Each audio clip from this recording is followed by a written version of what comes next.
je vous parlerai des canaux de transmission de l'onction dans le temps.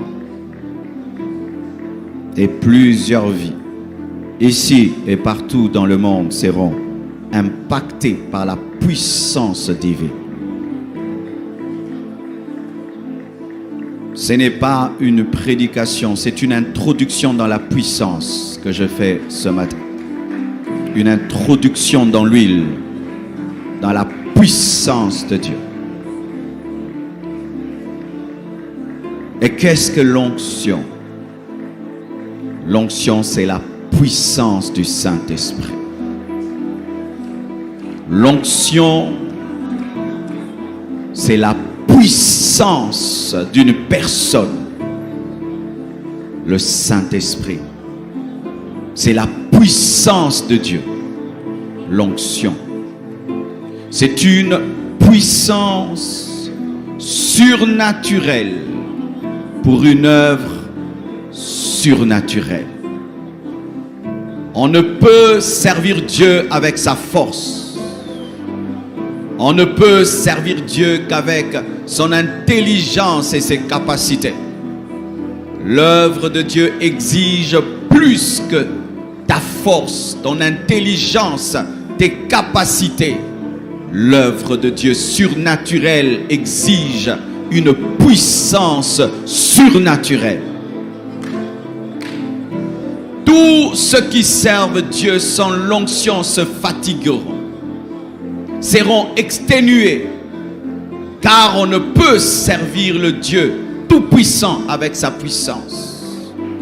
Et si certains déjà au milieu de vous, vous êtes épuisés par l'œuvre de Dieu, fatigués par l'œuvre de Dieu, c'est parce que vous servez Dieu avec vos forces. Quand on sert Dieu avec sa puissance, la force se renouvelle tous les jours.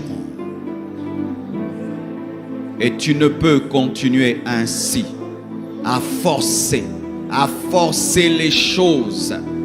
On ne force pas les choses. Il te faut la puissance.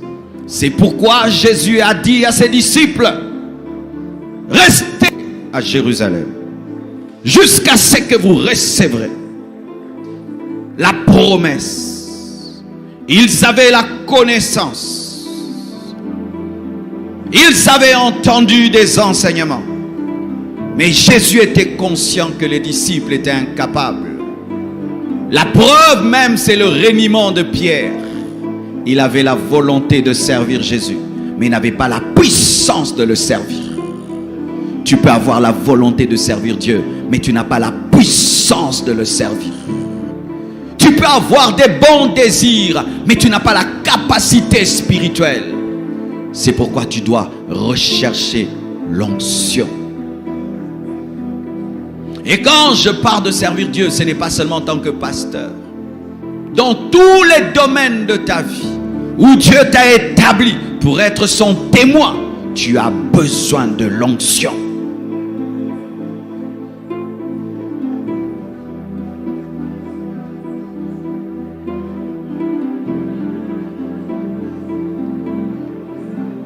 Et Dieu a plusieurs manières de communiquer sa puissance. Et il a plusieurs manières de te communiquer la puissance, mais aussi plusieurs manières de te permettre aussi de communiquer sa puissance. C'est pourquoi je vous parlerai de comment tu peux recevoir, mais aussi comment tu peux donner dans le temps la puissance de Dieu. Comment tu peux attirer la puissance, mais comment aussi tu peux la libérer dans le temps. Car tous les réveils qui ont eu lieu, c'est lorsque des hommes ont su attirer la puissance, mais aussi la libérer. Car si tu sais seulement attirer, mais tu ne sais pas libérer, même si tu as beaucoup, il n'y aura rien autour de toi. Même si tu es revêtu, Tu seras le seul à être béni. Mais autour de toi, la rivière ne va pas couler. Dieu veut faire de nous des canaux de puissance. Des canaux de puissance. Des hommes réveillent. Des hommes réveillent. Où tu vas dans un endroit, comme Philippe, tu amènes le bouleversement dans toute une nation. Tu vas travailler quelque part, tu amènes un bouleversement. Tu vas prêcher quelque part et tu laisses des traces de feu.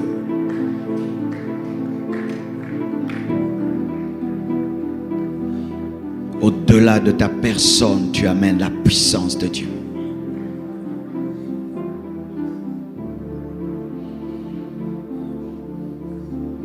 La première chose, c'est la présence du Père, du Fils et du Saint-Esprit dans ton esprit. Dans ton esprit, il y a le Père. Dans ton esprit, il y a le Fils. Dans ton esprit, il y a le Saint-Esprit. Dans ton esprit, il y a la puissance du Père, la puissance du Fils et la puissance du Saint-Esprit dans ton esprit. Car tu es le temple du Saint-Esprit. Et quand le Saint-Esprit vient en toi, Jésus est en toi et le Père est en toi. Car Jésus dit que moi et le Père, nous sommes un. Ainsi, un chrétien en lui a la puissance du Père, la puissance du Fils et la puissance du Saint-Esprit dans ton esprit. C'est pourquoi la Bible dit dans Éphésiens 3, versets 20 à 21.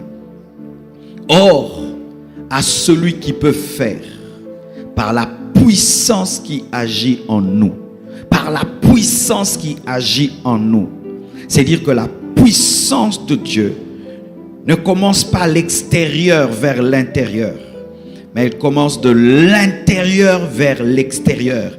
Elle commence de ton esprit vers ton âme et vers ton corps et vers ton environnement, de sorte même que l'ombre de Pierre pouvait guérir les malades. Dis, il y a la puissance du Père en moi.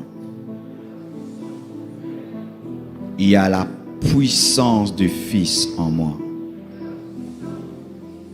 Il y a la puissance du Saint-Esprit en moi. C'est pourquoi la Bible dit que celui qui est en toi est plus fort que celui qui est dans le monde. Tout chrétien est puissant. Rien que par la présence du Père, du Fils et du Saint-Esprit dans ton esprit, tu es puissant. Comme un barrage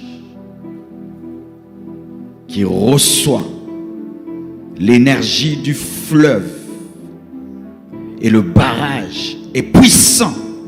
Mais pour libérer cette puissance, afin qu'elle éclaire les villes, les villages, il faut des turbines qui permettent à la puissance du fleuve d'être convertie en électricité, convertie en lumière. Tu dois maintenant savoir comment faire que la puissance de Dieu qui est dans ton esprit sorte de ta vie. Vous pouvez avoir un barrage puissant comme Inga, mais il y a des coins qui n'ont pas d'électricité. Il y a des délestages, mais le barrage est puissant. Il est capable même de donner de l'électricité à d'autres pays en Afrique. Mais certains endroits de notre pays ne sont pas éclairés. Pas parce que le fleuve ne donne pas la puissance au barrage, mais le barrage ne sait pas convertir la puissance électrique en lumière.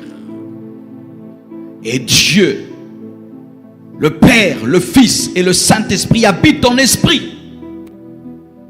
Mais certains domaines de ta vie sont sans puissance, ne sont pas éclairés. Certains endroits où tu vas ne sont pas éclairés. Pas parce que Dieu en toi n'est pas puissant, mais parce que toi, tu ne sais pas sortir la puissance qui est en toi. Ce sont ces choses que nous allons partager aujourd'hui et demain. Parce que frère, le temps amène le réveil. Mais le temps amène le réveil au travers des hommes. Il fallait qu'il soit dans la chambre haute pour que le Saint-Esprit descende et les revête. Mais le Saint-Esprit était déjà dans le monde. Mais il avait besoin des canaux.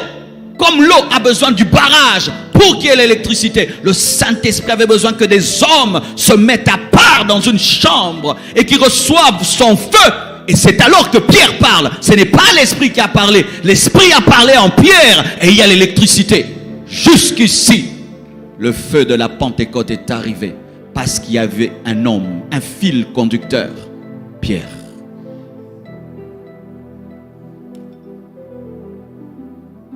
Frères et sœurs, vous pouvez faire que tout ce qui arrive ici reste ici. Et vous pouvez faire que tout ce qui arrive ici sorte d'ici. Tout dépend de vous. Tout dépend de vous, mes frères. En RDC, nous avons l'un des plus puissants barrages électriques. Mais nous ne sommes pas le pays le plus électrifié. Ce n'est pas le problème du barrage. C'est le problème des hommes qui ne savent pas convertir. Il y a certaines turbines qui sont en panne. Et pareil pour certains chrétiens. Il y a certaines turbines qui sont en panne. Ce qui fait que malgré la puissance de Dieu qui est en toi, il y a des choses qui ne se manifestent pas. Ce n'est pas que Dieu n'est pas puissant, mais c'est toi qui ne sais pas libérer ce que tu as reçu. Et Dieu va t'apprendre cela aujourd'hui, demain.